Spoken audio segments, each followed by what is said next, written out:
Bienvenidos, estamos aquí para compartir el episodio número 13 de Con un pie en el estribo y ustedes recuerdan nuestro lema es el futuro pertenece a aquellos que se atreven a creer en sus sueños. Y el día de hoy nos acompaña el señor Humberto Greco, que me encanta tenerlo de invitado por varias cosas, pero una de ellas tiene que ver con que él es padre, además de la profesión que nos va a contar ahora que ejerce, él es padre y hemos tenido muchos jóvenes, hemos escuchado la voz de muchos jóvenes, pero nos encanta tener una de cal y una de arena, o sea, queremos escuchar también la campana de los padres, ¿viste? No solamente de los hijos. Así que bienvenido Humberto, es un placer tenerte con nosotros. Por favor, contanos un poquito de tu hoja de vida, a qué te dedicas, qué es lo que más te apasiona. Bueno, ante todo agradecerle la invitación, la convocatoria. Eh, Hoy por hoy, ya hace varios años que estamos en el tema de la educación secundaria y la educación universitaria. He pasado por varios rubros, pero la profesión mía personal siempre estuvo apuntada hacia el tema de educación. Y como papá, obviamente que mis hijos fueron niños, fueron adolescentes, y la problemática de los jóvenes, bueno, yo lo que sí les puedo dar como consejo, ¿m? A los chicos hay que tratarlos como tales. No sos el amigo, sos el papá. Así que el acompañamiento, la charla, ¿m? A pesar de que usan términos medio peyorativos, el papá vigilante, está detrás de ellos en todos los aspectos, en su, en su estudio, con el tema de su salud, con el tema a lo que se dediquen en la parte deportiva, estudios complementarios que quieran hacer, nunca negarse, aunque uno tenga que hacer sacrificios extra. eh, a los chicos hay que acompañarlos y hay que hablar. Hay que prestarles mucha atención. Esto es como el auto, cuando se pone la lucecita roja, algo te está indicando. Entonces, esos papás que están atentos a la lucecita, que, no sé, que nunca llega roja, de amarillo, naranja, que nunca llega rojo. Escuchar Pero las advertencias. hay que estar atento. Y para estar atento, tenés que estar arriba de ellos. No la sobreprotección, no estoy hablando de eso, estoy diciendo, entiéndase bien, estar atento a todos los signos que ellos van mostrando en el desarrollo de su vida, por lo menos niños y adolescentes. Qué interesante, ¿no? O sea, tenemos que prestar atención a observarlos. Sí, Y sí. te pregunto, Humberto, vos, tu pasión es la educación, más o menos eso es lo que nos venías La diciendo. educación técnica, Técnica, bien, o sea, vas las por ciencias las duras, ciencias las exactas. matemáticas, la física, va por ese camino. Excelente, excelente. Bueno, va a ser un placer. Te voy a dejar en buenas manos. Te van a hacer muchas preguntas interesantes, algunas candentes seguramente. Pero es un placer tenerte con nosotros. Gracias por aceptar, por querer venir a conocernos.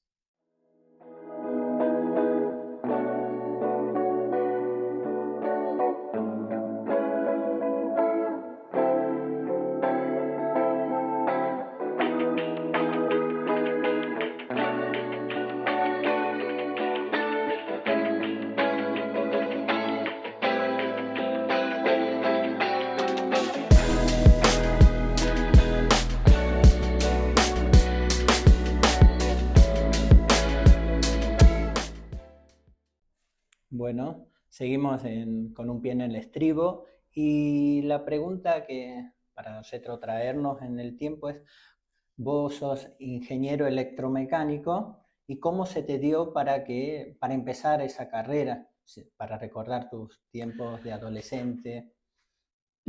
Mira, lo mío fue, a ver, yo me crié en un ambiente propicio para la parte técnica, ¿no? Porque mi padre tenía taller mecánico, hacíamos mantenimiento.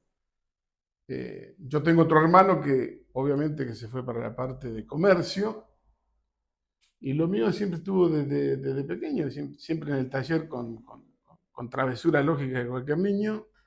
Ya después, terminado el primario, decidí yo por cuenta propia ir a un colegio industrial. En aquel entonces había que rendir un examen de ingreso que era eliminatorio, si aprobabas entrabas, si no aprobabas no entrabas.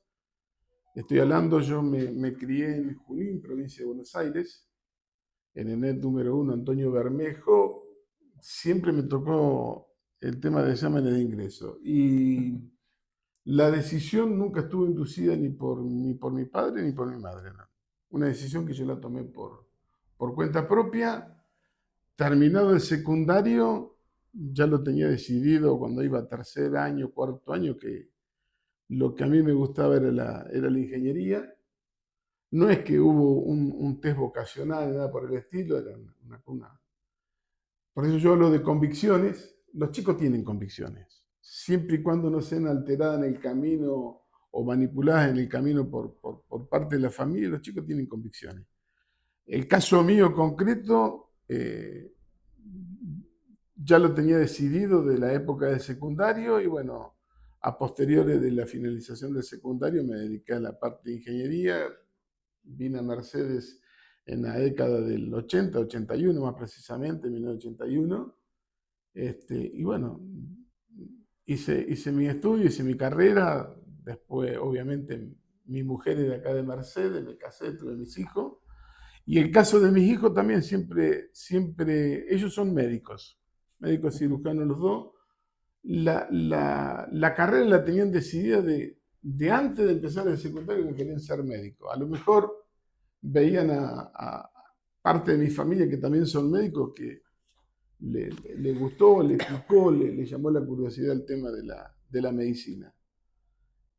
Concretamente, en mi caso, decidido antes de la finalización del secundario, y en el caso de mis hijos también decidido antes de comenzar el secundario que querían seguir la rama de las ciencias médicas.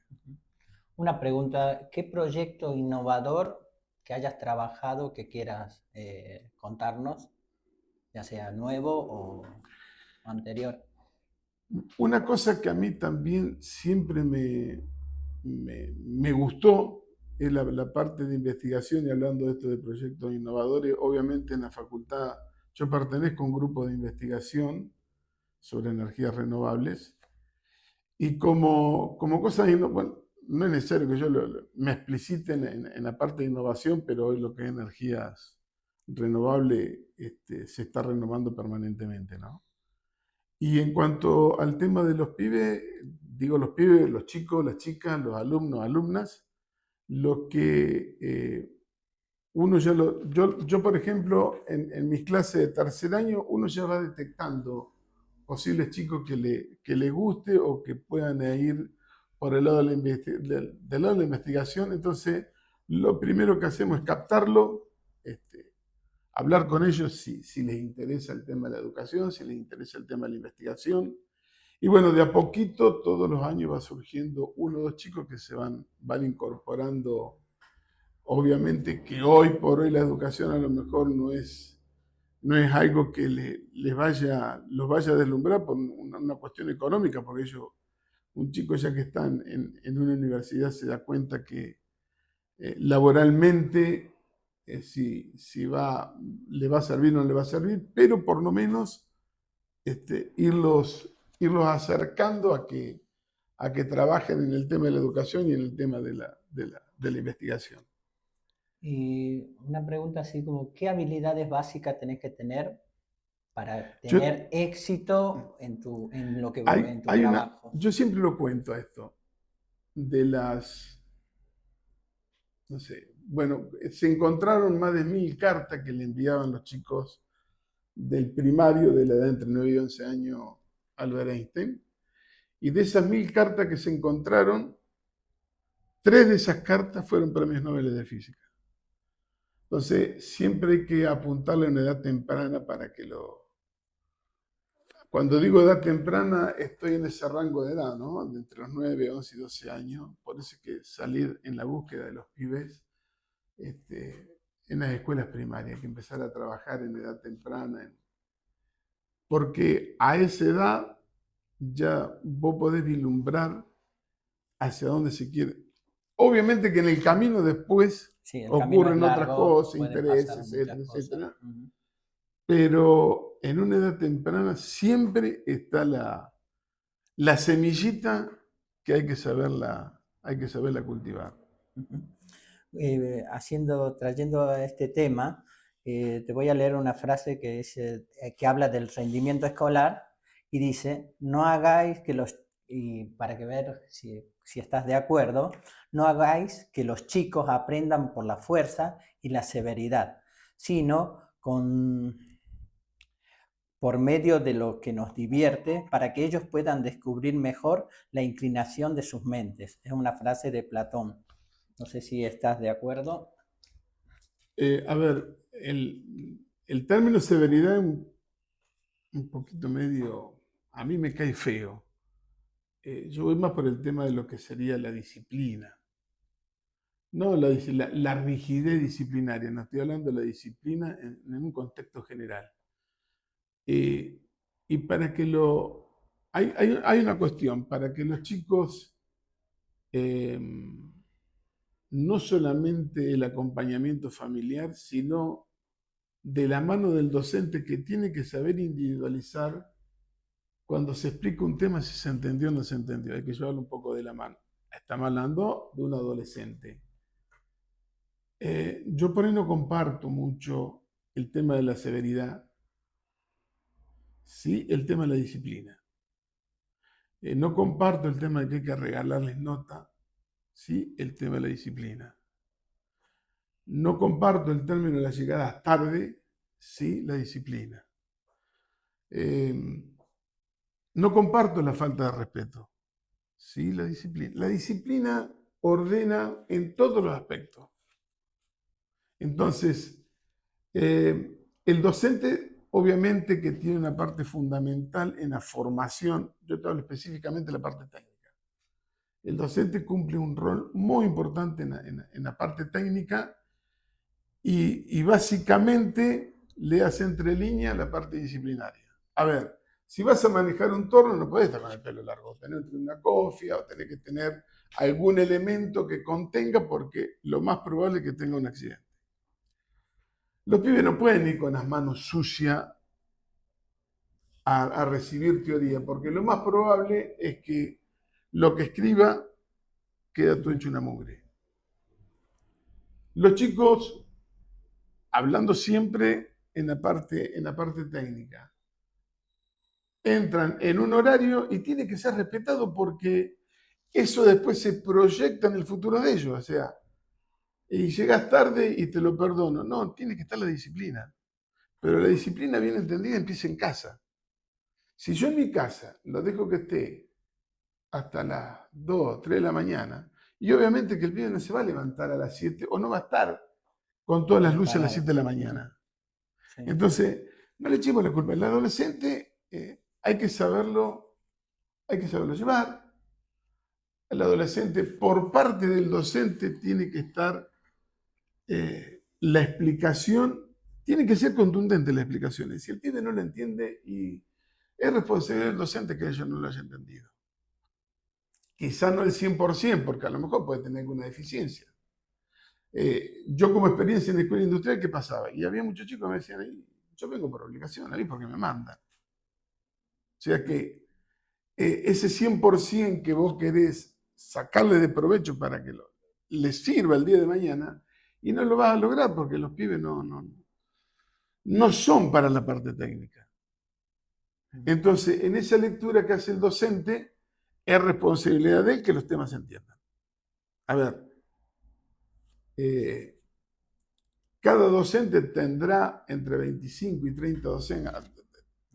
Hagamos un número, habrá menos y habrá más, pero pongámosle 25 alumnos. Yo después de años de docencia, con solo mirarlo me daba cuenta quién es que había entendido y quién es que no. Ahora, la problemática en el que no lo entendió es responsabilidad mía. ¿Está claro? Y queda en mí usar las herramientas que uno tiene a disposición Por ejemplo, el tema que se explicó hoy, yo daba clase jueves y viernes, bueno, el otro jueves, volver esos primeros 10, 15 minutos a recalcar sobre lo que se había explicado, como para ponernos en tema, y uno se da cuenta si los chicos, aparte de que lo entendieron, cuando una cosa es entenderlo, después lo tenés que masticar y digerir, si ese conocimiento estaba o no estaba claro. Quedaba claro con explicación, pero después hay que reafirmarlo. Entonces, después vienen los ejemplos cotidianos, porque la parte técnica, en la rama que sea, la materia que vos quieras, termodinámica, mecánica de los fluidos, física, matemática, química, diseño. Hay ejemplos de sobra como para que los pibes vayan relacionando lo que uno le explicó con lo que tienen en la práctica. Y obviamente de que a la semana de que uno explicó un tema así, che, pero pasó mucho tiempo. No, no es que pasó tiempo.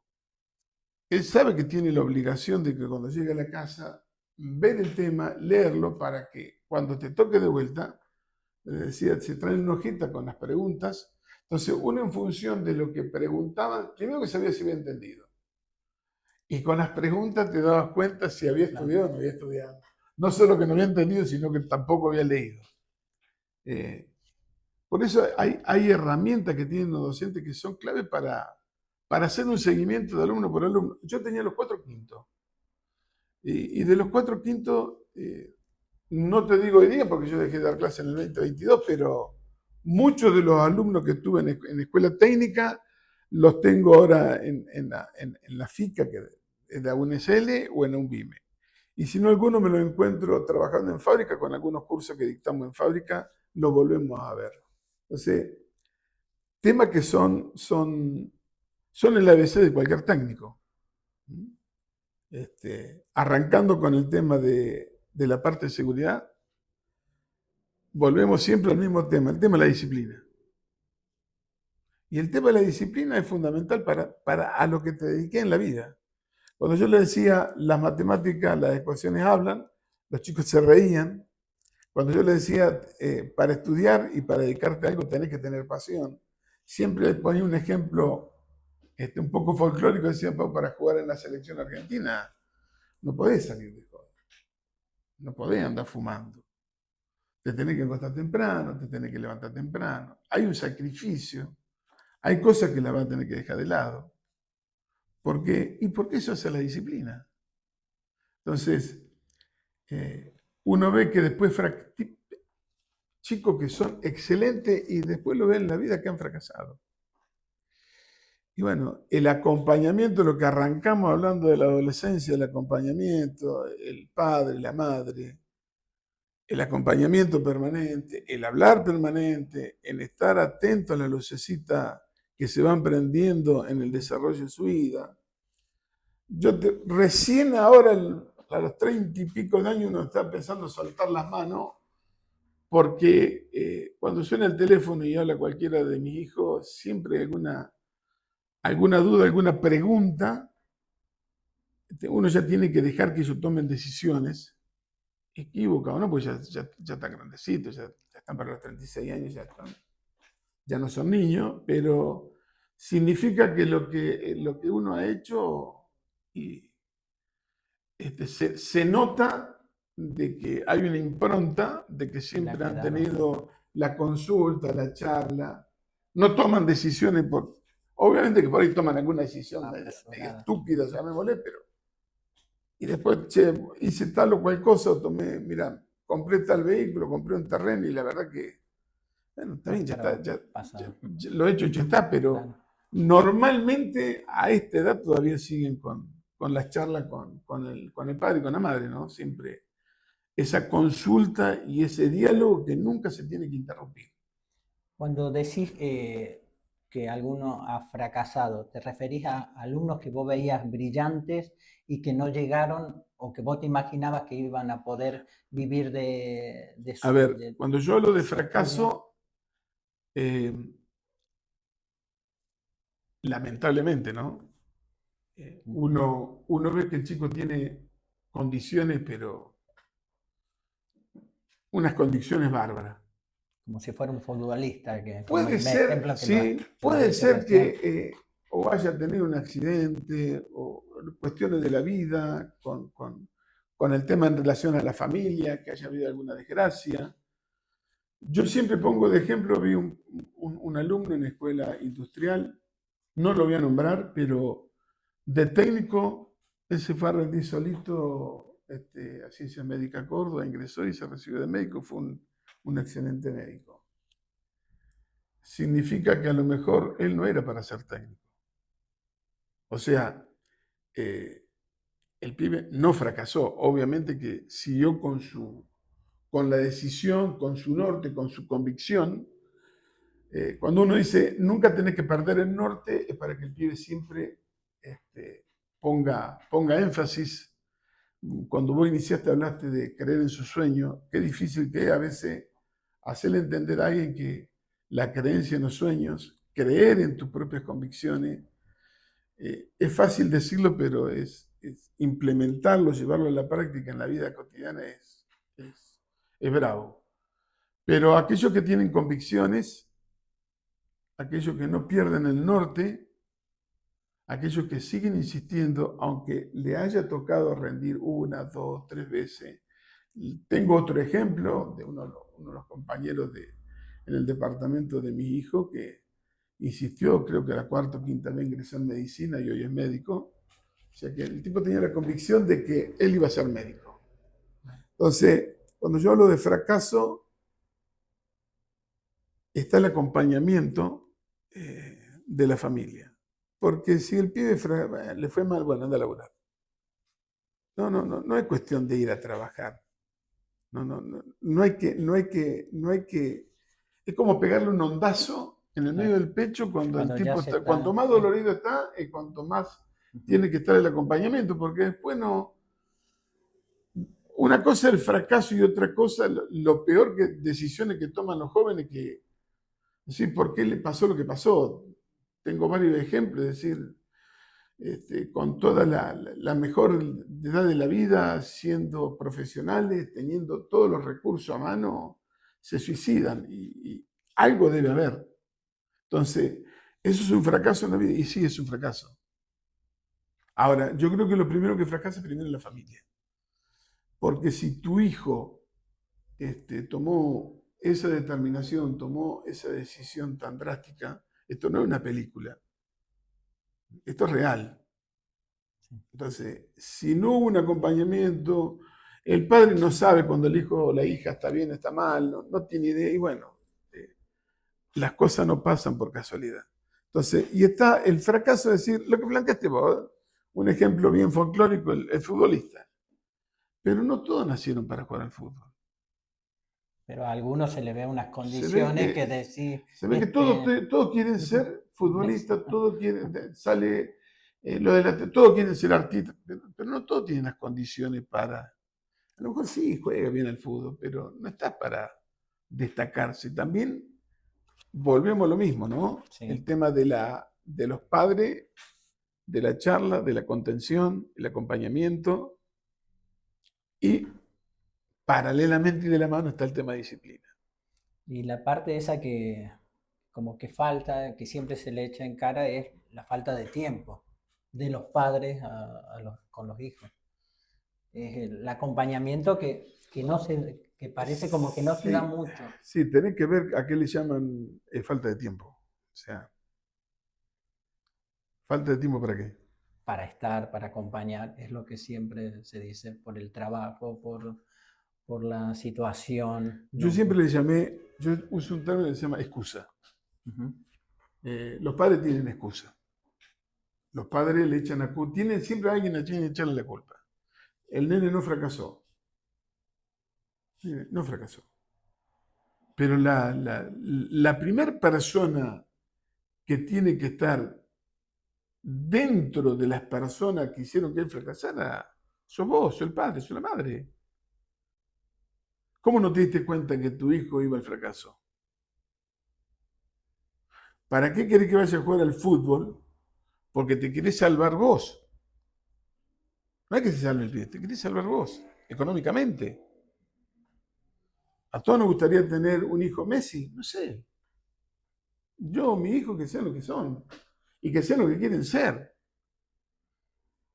Si no te dedicaste al fútbol, te dedicaste a la medicina, 100% a la medicina. Ahora, che, se cortó una mano, no podrá operar más, qué sé yo.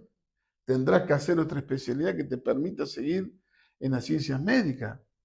¿Está bien? Pero Messi no nace todos los días. Maradona no nace todos los días. Entonces, queremos siempre la copia de lo más fácil. Che, ¿qué es lo que nos da más dinero en forma inmediata?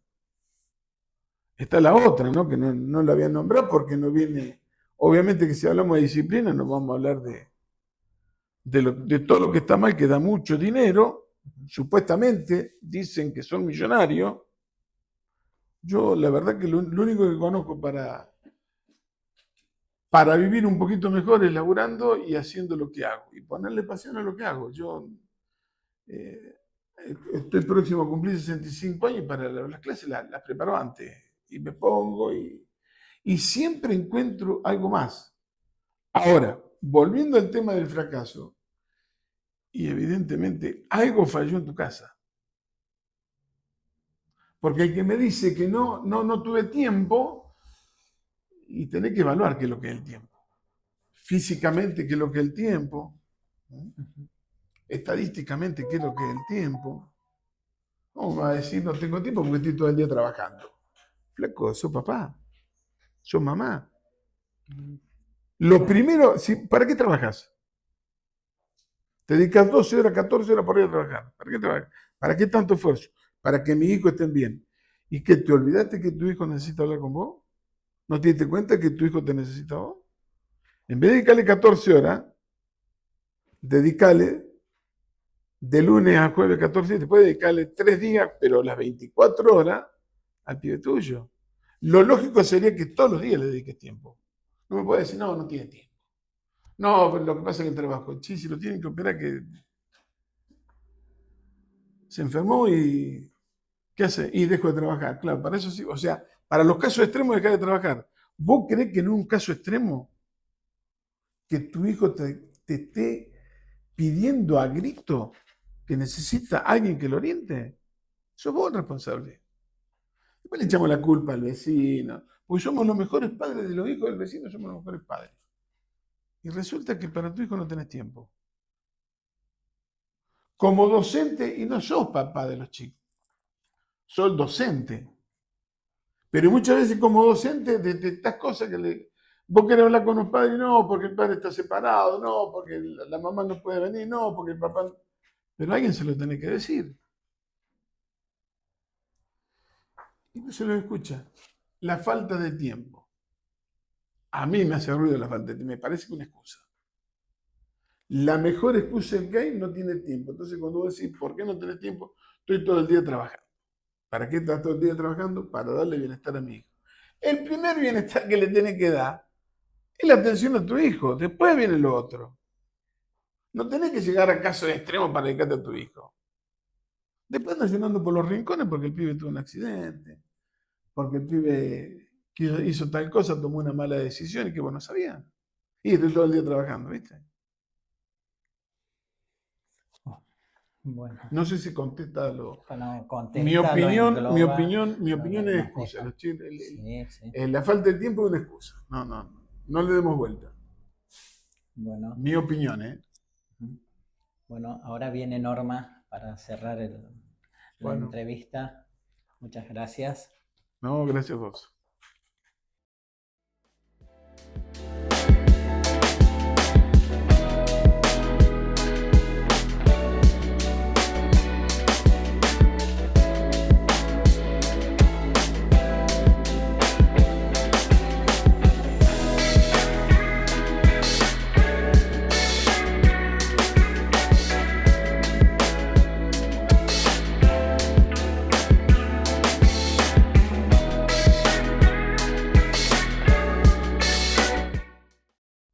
Bueno, un gusto de estar con Humberto, agradecida que nos das este espacio, este tiempo, tus reflexiones Y yo me voy a, digamos, a sintetizar 3 puntos importantes para los padres docentes que vos te has referido.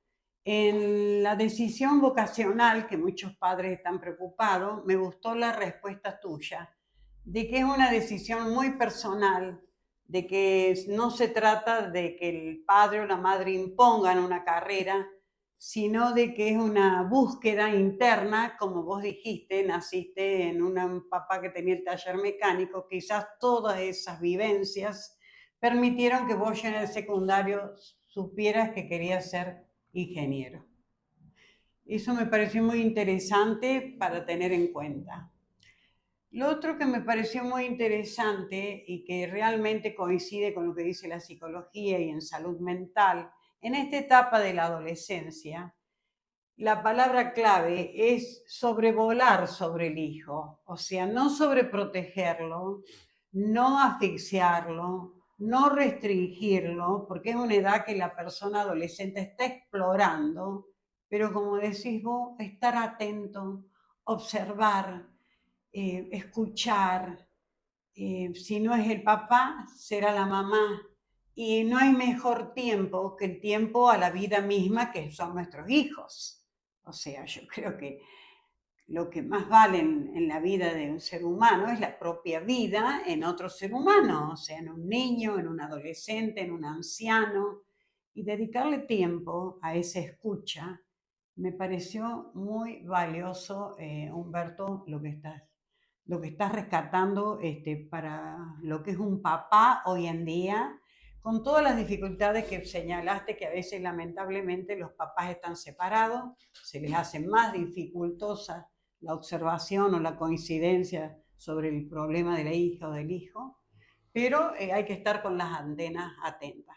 Ahora pues bien, mi pregunta puntual, después de haber hablado tanto yo, porque es un poco, Humberto, ¿qué sentís como papá de 2 hijos médicos? Y yo sé que en algún momento te hicieron renegar, y bueno, tenés la suerte de tener la compañera de vida, que es la mamá de ellos. Eso también importante, ¿no? Y la verdad que uno se siente orgulloso, ¿no? Primero porque ve plasmado en ello que, a ver, todos queremos que los chicos sean felices. Y si su felicidad era ser médico y llegaron a ser médico, mejor todavía. Y uno como papá, como mamá, está orgulloso de que ellos sean lo que querían ser, pero básicamente pasa por una cuestión de felicidad. ¿Mm? Ellos son felices con su profesión, bárbaro. Quizás pueda haber algún caso que diga, y el chico se recibió, pero no es feliz. Y a lo mejor se recibió y no es feliz porque no es lo que quería hacer. Exacto, coincido con vos. Ese pensamiento inducido que viene, como papá era médico, el abuelo era médico y el nene va a ser médico. No tiene por qué ser médico. Exactamente. O Yo soy profesiones innovadoras como profesiones orientadas a las artes, por ahí, que a lo mejor escultor, pintor, fotógrafo, y la familia como le ve que esa parte económica no tiene la gratificación de una profesión tradicional, entonces no apoyan. Mire, yo Y lo hay cuento, que apoyar las búsquedas de cada lo pibe. cuento porque la ingeniería siempre me gustó, pero siempre me gustan las matemáticas y la física. Y mi viejo, me acuerdo, me decía, y va a pasar hambre con la física. Independientemente de su forma de ver la vida, yo decidí sobre lo que quería hacer. El hecho de que mis hijos sean lo que son, primero que hay una cuestión de que se han negado un montón de cosas para poder llegar a ser médico, valga la redundancia en el sacrificio por parte de la familia y por parte de ellos. Pero es bueno que las personas logren su cometido. Ahí coincidiría con lo que dice un gran escritor que dice que los adolescentes necesitan modelos más que críticas.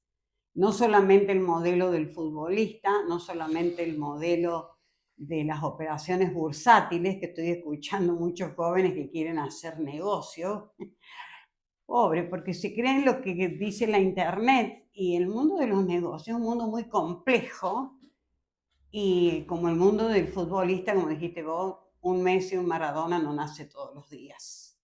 Además, yo me gusta mucho el Dibu Maravilla Martínez y veo que además de entrena, además hace yoga, además, o sea, tiene una disciplina brutal ese muchacho para ser lo que es. Pues, básicamente la disciplina rige el orden en todos los aspectos de la vida. Yo diría que si además, retomando de las entrevistas de nuestros jóvenes que hoy en día están perfilando en sus trabajos como una cosa placentera, no dejan de decir la palabra método, la palabra sacrificio, la palabra disciplina, para lograr lo que ellos mismos quieren ser. O sea, es como que yo siempre digo que la inteligencia es un campo. Los ladrillos son la disciplina y los hábitos, y eso te los arma mucho la familia, en parte, asociado al docente, que yo valoro muy mucho, el docente de la escuela primaria, secundaria, de la universidad, o sea, un rol maravilloso, pero siempre asociado a un frente común que es la familia. La familia. Claro. Es básico. Entonces ahí los chicos mismos lo dicen. Yo soy lo que soy, lo dicen los pibes acá, porque mi familia me apoyó, mi mamá me escuchó, mi papá me respetó mi decisión. Y bueno, y ellos ponen el ladrillo que tienen que poner, que es lo que tenemos que poner todos en la vida para hacer un mundo mejor. Seguramente sin el sacrificio, sin sentarse en la sillita y estudiar, ¿no? Digo aquel que se dedica a una profesión, ¿no? Para llegar y para lograr, tiene que haber disciplina, tiene que haber acompañamiento, tiene que estar presente la familia, tiene que estar presente el papá y la mamá. Y obviamente el docente cumple su rol. El docente cumple su rol en la parte de formación, que algunos lo pueden tomar a bien o lo pueden tomar a mal. Yo he escuchado muchas veces, por ejemplo, el gran problema, el gran dilema de los chicos con las matemáticas. Y la culpa no es... Sí, debe haber un grado de culpa, en el 100% algún porcentaje le corresponde al docente, pero por la forma de explicar, porque falta de recurso, por muchas razones que hacen a que el chico ya va mal predispuesto porque le cuestan las matemáticas. Sí, pero nadie se puso a ver por qué le cuestan las matemáticas al pibe. Exacto, yo lo asociaría porque a mí me costaban las matemáticas y pensaba que era burra. O sea, yo misma me veía burra porque me costaban las matemáticas, la física y la química. Con ponerme siempre con el libro respetuosamente, siempre aprobé, pero yo internamente sabía que era como los gatos hacían los arañazos. A determinada edad me di cuenta que las matemáticas en realidad son maravillosas cuando tenés ciertas propiedades de tu propia inteligencia que yo he tenido muy empobrecidas. Atención y concentración.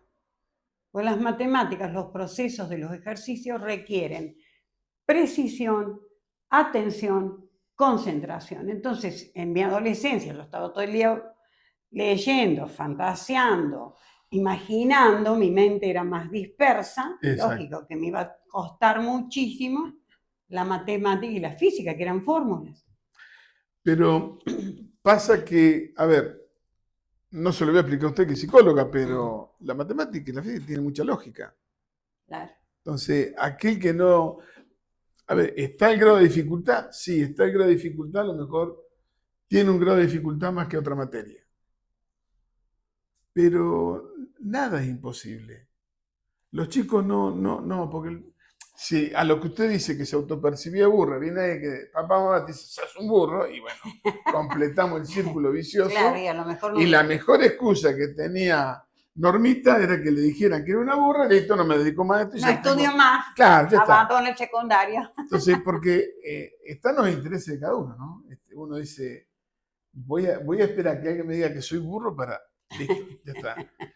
No, otra cosa importante de destacar en esta entrevista es el rol de la madre. Realmente se ha estudiado, que las madres se ha estudiado, hay investigaciones, hay libros donde el rol de la madre exigente, el rol de la madre que disciplina, tiene hijos exitosos. Fundamental. Fundamental. El rol de la madre para que los chicos lleguen.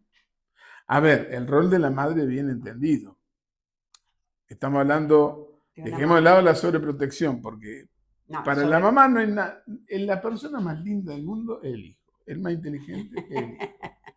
Y es lógico en la madre, pero está comprobado lo que usted dijo, ¿eh? Sí, está comprobado. Que la mamá que se dedica a los chicos desde el primario, secundario, y el caso extremo de mi mujer que los acompañó hasta la universidad, 15 días y 15 días, es fundamental para que los pibes logren y lleguen. Y aparte lo placentero que se vuelve a estudiar cuando vos te das cuenta que tenés internamente habilidades para lograr éxitos en el camino que cada uno se propone. O sea, y yo lo aprendí de un pibe, o sea, hacer lo mejor que podés en el lugar que estás. Mire qué importante los términos que usted fue rescatando, ¿no? Y yo vuelvo a insistir con el tema del acompañamiento, la charla, la disciplina. La mamá es la que hace desde chiquitito, cuando tiene fiebre, la que le lava la cola, la que le da de comer, la que lo amamantó. No hay persona que conozca más al hijo que la madre. Exacto. Y además, yo que he trabajado en hospitales, cuando una persona está enferma, la palabra espontánea es mamá. Tiene la madre, ¿no? Mamá. Entonces la madre pero está recontra que te he demostrado que los chicos que tienen el acompañamiento familiar y especialmente que la madre está arriba de ello, volvemos al principio, ¿no? Desde que comienzan jardín, prejardín, primario y secundario, es difícil que el pibe no llegue. Claro. Y es muy difícil. Se pueden torcer, y sí, se pueden torcer, está dentro de las posibilidades. Porcentaje bajísimo. Pero está totalmente demostrado que la mamá que estuvo arriba de los chicos llegan.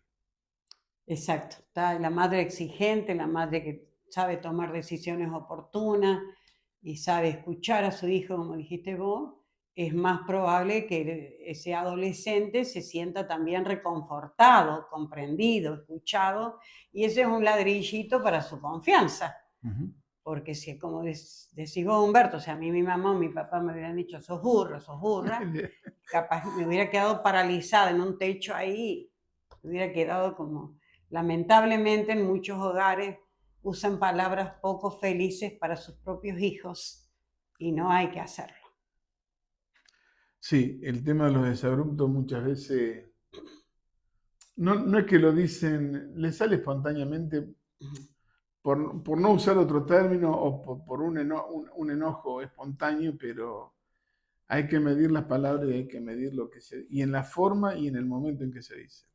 Totalmente de acuerdo. Hay principios que hablan de que la palabra debe ser impecable, cuidadosa. Nos cuesta porque estamos con estrés, con enojo, con una emocionalidad cada muchas veces, por no decir en general siempre, lo que se dice en el momento y en la forma en que se dicen las cosas invalida lo correcto. Aún teniendo razón, la forma en que lo dijiste invalida lo correcto. Exacto. Bueno, muchas gracias. No, gracias a usted. Gracias a usted y a su equipo por la convocatoria.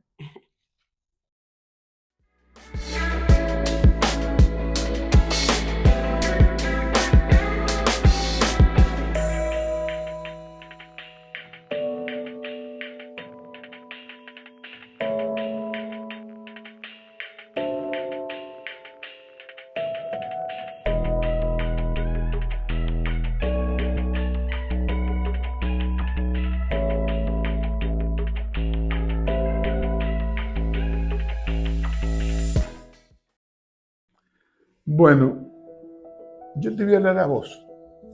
Como le hablo y voy a seguir hablando mientras viva a mis hijos, a mis nietos.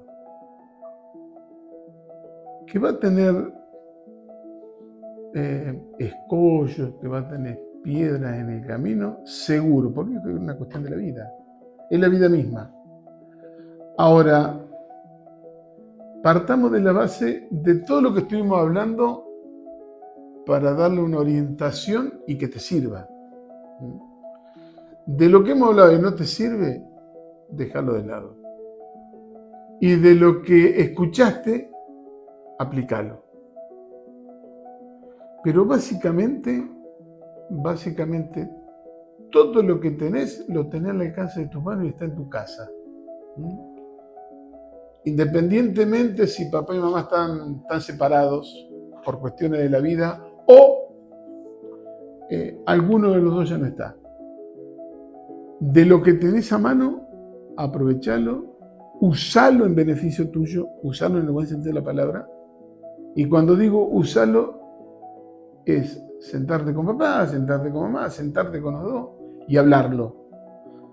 No tener miedo, no tener vergüenza, pero básicamente expresar lo que estás sintiendo. Porque cuando uno está atormentado, cuando uno está deprimido, cuando uno está decaído, pareciera ser que el mundo se terminó.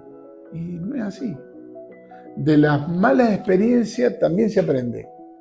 Entonces hay que aprovechar esa mala experiencia, esos malos momentos que vos estás pasando, para que después hagas una réplica en otro par tuyo y puedas dar el ejemplo de cómo saliste adelante, por qué papá y mamá fueron importantes, y si no alcanza eso, se busca la ayuda de un profesional. Mi madre decía, mira, si te caes 100 veces, te parás 101. Yo decía, che, vieja, perdimos todos los partidos. En algún momento se va a dar 100, 101. Y bueno, en algún momento se empezó a dar. Pero claro, después de haber perdido tanto, uno aprendió. Y eso es la vida. Perdés, pero vas aprendiendo. Y en ese camino, en ese andar, tiene que estar siempre presente papá y mamá. Mira, el mejor consejo lo va a recibir tus padres, no hay forma. Porque hay temas que a uno le da vergüenza. Uno se avergüenza, que irá a decir mi viejo. Yo me acuerdo cuando empecé a fumar y me escondía. Lo peor que me podía haber pasado es que mi viejo me viera fumando, pero no porque me daba vergüenza. Sentía que lo traicionaba porque fumaba. Entonces dejé de fumar. Después volví a fumar, ¿no? Ya no era porque mi padre no estaba, pero había cosas que me avergonzaban y había cosas que yo creía, yo pensaba en mi interior que lo había defraudado. Normalmente, cuando me va mal en algo, creo que estoy defraudando. Eso es lo que uno cree, por eso es bueno charlarlo. El hecho de llevarte materia no está defraudando a nadie. Simplemente es una lucecita que te está diciendo de que esa materia, hacele caso a lo que te dice un docente, no para que te súper prepares, sino para que apuntes los temas que él cree que es. O bien no lo entendiste, o no lo sabes, o está flojo. Pero no siempre que te va mal, no siempre, por no decir en el 100% de los casos, cuando a uno le va mal es porque le está faltando algo. No es fracaso. No es fracaso. Yo recién hablaba de los chicos fracasados, o que fracasaron, porque yo lo veía con unas condiciones bárbaras, y a lo mejor yo también estuve equivocado en poner demasiada ficha en esos chicos, como hacen ustedes en poner demasiada ficha en cosas que no son lo importante en la vida. Lo importante en la vida es ser buenas personas. Lo importante en la vida, respeto a los padres, respeto a los hermanos, respeto al resto de las personas. Si subís un colectivo, viste que dice para discapacitados. Ese asiento no se ocupa. Si subís un colectivo y sube una persona de edad, se le da el asiento. Si sube un colectivo y hay una señora embarazada, se le da el asiento. O sea, son cosas que son valores. Y esos valores los adquirí en tu casa. No dejes nunca de lado los valores. Por eso es fundamental hablar, expresar lo que uno siente, sin vergüenza, sin pudor, sea varón o sea nena. Y ahora que está tan en boga todos estos temas tan candentes para muchos, yo creo que habrá que adaptarse a los nuevos tiempos, porque los paradigmas de la vida también han cambiado. Entonces, es importantísimo la confianza en los padres, en la familia, en tus hermanos, en tus hermanas. Fundamental para que uno cuando tome decisiones, lo primero, antes de tomar esa decisión, primero lo hablo con papá y mamá. Yo no creo que haya ningún padre que te va a decir, sí, tírate del cuarto piso. No. Hay algo que no anda bien. Nadie te va a decir, no, te llevaste la materia porque el docente... No, te llevaste la materia por algo, te lo llevaste. Las cosas como son. Pero ese de las cosas como son, tenés que aprender. Tenés que aprender. Y hay una cosa que nombramos acá, la disciplina.